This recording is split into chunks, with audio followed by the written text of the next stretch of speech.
আল্লাহ পাক সব শেষে কি বললেন? ইলাইহি মারজিউকুম জামিআ, তোমরা কিন্তু সবাই আল্লাহর কাছে ফেরত যাচ্ছ। কার কাছে? জোরে কোন? আল্লাহর কাছে। আমরা ফিরে যাচ্ছি কার কাছে? তার মানে এই দুনিয়া দুনিয়া করে পাগল হয়ে থাকো না, এই দুনিয়া কিন্তু তোমাকে ধরে রাখতে, এই দুনিয়া ছাড়া লাগবে। এই দুনিয়া ছেড়ে দিয়া আল্লাহর কাছে সবাইকে কিন্তু যেতে হচ্ছে। জিহাদ যারা করবে না তারাও কিন্তু আল্লাহর কাছেই যাবে, আর যারা জিহাদ করবে তারাও কিন্তু যাবে। আচ্ছা, আপনাদেরকে একটা প্রশ্ন করি, একটু চিন্তা করে জবাব দেন। আপনাদের মতোই কি আমরা নামাজ পড়ি না? কথা কেন পারে? সকল মুসল্লি যেভাবে নামাজ পড়ে, আমরা যারা জিহাদ করি তারাও কি সেভাবে নামাজ পড়ি না? তাহলে আপনাদের যত ইবাদত আমাদের ততগুলোই তো ইবাদত আছে, কিন্তু আপনাদের ইসলামী আন্দোলন নাই, আমাদের ইসলামী আন্দোলন আছে। তাহলে আমরা ইসলামী আন্দোলন, এটা হলো বাংলা কথা, বাংলায় বলা হয় ইসলামী আন্দোলন, আর আরবিতে বলা হয় জিহাদ ফি সাবিলিল্লাহ। তাহলে আমরা আপনাদের মতো সব ইবাদতের পাশাপাশি কি আছে? তাহলে দুই দলই যখন আল্লাহর কাছে আমরা যাবো, বলছে যে তোমরা কিন্তু সবাই আমার কাছে আসতেছো, একটু হুঁশ করে আসো। কি করে আসো? কোনটা তোমাদের বাদ পড়ে গেল? তোমাদের সব ইবাদতে আছে, বাদ পড়ছে কোনটা? এই কথা কও না তুমি।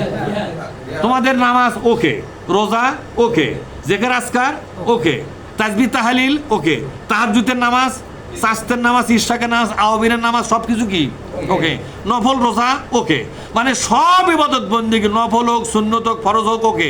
খালি আপনাদের বাদ পড়ছে কোনটা? কথা কেন পারে? জিহাদ বাদ পড়ছে। এখন আপনার বাদ পড়ছে, আমার বাদ পড়েনি, দুই দলের ফয়সালা কি এক হবে? কথা কেন পারে? দুই দলের ফয়সালা এক হবে?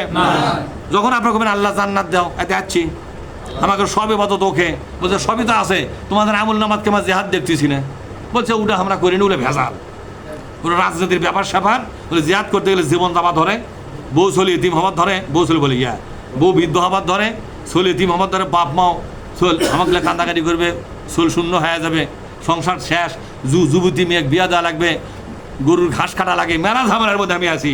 ওই সব ইবাদত আমি করে পারছি, জিহাদের ইবাদত করতে গেলে মেলা সময় দেওয়া লাগে, আমি ওদিকে আমি যাইনি। তখন আল্লাহ পাক বলছে, আল্লাহ পাক বলবে তুমি কোরআন বিশ্বাস করনি? বা হ্যাঁ করেছি। কোরআনের প্রতিটি আয়াতকে বিশ্বাস করছিলা কিনা? বলে হ্যাঁ করেছি।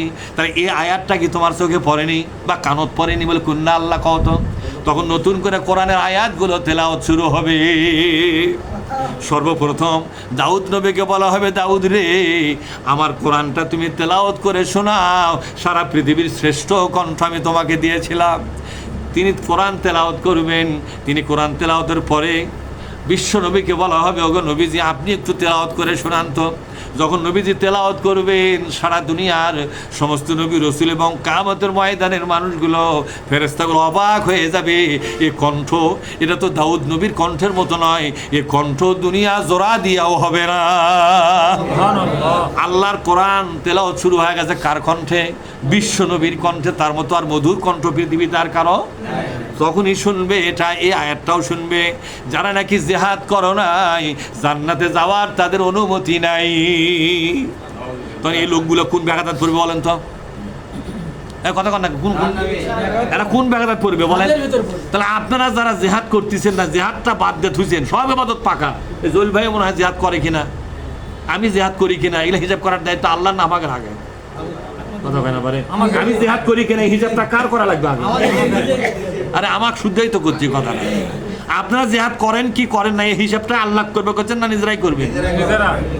এই জন্য আল্লাহ তাআলা বলছেন, বান্দা তোমার আমল নামাটা পড়াশোনা করো, দেখো তো কোন কোন ইবাদত আছে আর কোনটা নাই। ইকরা কিতাবাকা, বলেন ইকরা কিতাবাকা, তোমার আমল নামাটা যেটা তৈরি হচ্ছে তোমার নামে, এটা তুমি পড়াশোনা করে দেখো তো কোন ইবাদত আছে আর কোনটা বাদ পড়ে গেছে। এই না বল, কোন ইবাদত আছে আর কোনটা? হাজী সাহেব সব ইবাদত আপনার আছে, বাদ পড়ছে কোনটা? হ্যাঁ, আপনি ইসলামী আন্দোলন করেন না, ইসলামী আন্দোলন করতে গেলে তো কোনো একটা দল ধরা লাগবে না? তা আপনি তো আগে একটা মানুষের আইনের দল করতেছেন, ওর থেকে আসা কঠিন নয়। কথা কনা গা, ওর থেকে আসা কঠিন নয়, কঠিন না সহজ? কঠিনই, কারণ আপনি লেটাপাটা হয়ে গেছে। ওই দলের নেতা নেত্রী আছে না জোরে খান, বিড়ি খোর, সিগারেট খোর, গাঞ্জা খোর, সুদ খোর, ঘুষ খোর, চাঁদাবাজি করে, এরকম আছে না জোরে খান? এই দলগুলো আপনি করতেছেন, এই দল করে আপনি নিজেকে অনেক বড় শক্তিশালী মনে করেন। ওই দল ছাড়িয়ে দেয় কোরআনের পক্ষে আসা কঠিন না সহজ? কঠিন। ভাই সাহেব কঠিন, তার আসা তো যাচ্ছে না। মরার পরে তো আসা যাবে নাকি? এই কথা কেন, মরার পরে যাবে? কোরআন শরীফে আসছে মরার পরে একদল লোক করবে লাওয়ান্না লানা কাররাতান, বলেন লাওয়ান্না লানা কার, এটা কিন্তু কোরআনের আয়াত। মরার পরে যখন দেখবে আমার আমুল্লাহর মধ্যে জিহাদ নাই, জান্নাতের অনুমতিও, তাহলে এটা কি হলো? নামাজ পড়েছি, বেহেস্তের চাবি নিয়ে বসে আছি, কিন্তু জামাত তো যায় না। ওই খোলমো কাম করে করছে তোমার জিহাদ বল না, তো সরো, তাহলে কি তুমি সরে দাও, বলে চাবি আসবো, চাবি টাবি শুদ্ধ সরে যা, এই কথা কন না খায় বলছে আমার চাবি আসবো, চাবি শুদ্ধ সরে যা, তোর জিহাদ নাই, তোর জান্নাত হবে না। আরে চাবি তো জান্নাত গেলে তো আবার খুলবো তুই, কথা ঠিক না? কিন্তু ওই পর্যন্ত যাওয়ার তো অনুমতি লাগবে, একটা ইবাদত থাকলে অনুমতি হয়। ওই ইবাদতের নাম হলো জিহাদ ফি সাবিলিল্লাহ। ওই জিহাদ নাই, তোর অনুমতিও, সোজা কথা এটা। মন খারাপ হলো আপনাদের? না। আল্লাহ তাআলা বলছেন শোনেন, ওয়াদাল্লাহি হাক্কা, আল্লাহ যা ওয়াদা করেছে তা কিন্তু বাস্তবায়িত হবেই হবে। আল্লাহ যা ওয়াদা করছে সেটা বাস্তবায়িত কিন্তু হবেই হবে। আল্লাহ ওয়াদা করেছে ব্যক্তিগত ইবাদতের সাথে জিহাদ নামক ইবাদতটা যাদের আমল নামার মধ্যে পাওয়া যাবে, আমি আল্লাহ ওয়াদা দিলাম তাদেরকে আমি জান্নাতে যাওয়ার অনুমতি দিব। ইয়াগফির লাকুম যুনুবাকুম ওয়া ইউদখিলকুম জান্নাতিন তাজরি মিন তাহতিহাল আনহার। কোন আল্লাহু আকবার। যারা জিহাদ করবে আমি আল্লাহ তাদেরকে জান্নাতে যাওয়ার পারমিশন দিয়ে দিব। আর যারা জিহাদ ছাড়িয়া গেছে, অন্য ইবাদত 16 আনা, জিহাদ আছে 0 আনা। অন্য ইবাদত কি? এই মাহবুব, অন্য ইবাদত কি? 16 আনা। আর জিহাদের খাতা 0 আনা।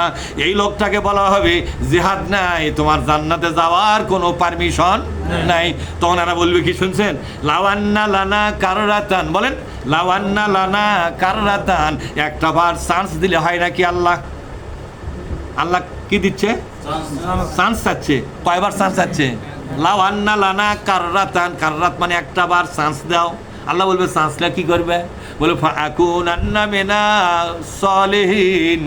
যারা গোটা দেশ সংশোধন করার জন্য, কোরআন দিয়ে সাজাবার জন্য, কি দিয়া ধরে কম, এই দেশটাকে বাতিল মুক্ত করে, তাগুত মুক্ত করে, মানুষের আইন মুক্ত করে, গোটা দেশ কোরআন দিয়ে সাজাবার জন্য এই সংশোধনী আন্দোলন যারা করে গেছে, এটাই তো জিহাদ, এটাই তো জিহাদ। আল্লাহ কথা দিলাম ওই জিহাদটা করিয়া তারপরে আসবো, খালি একটাবার চান্স দাও।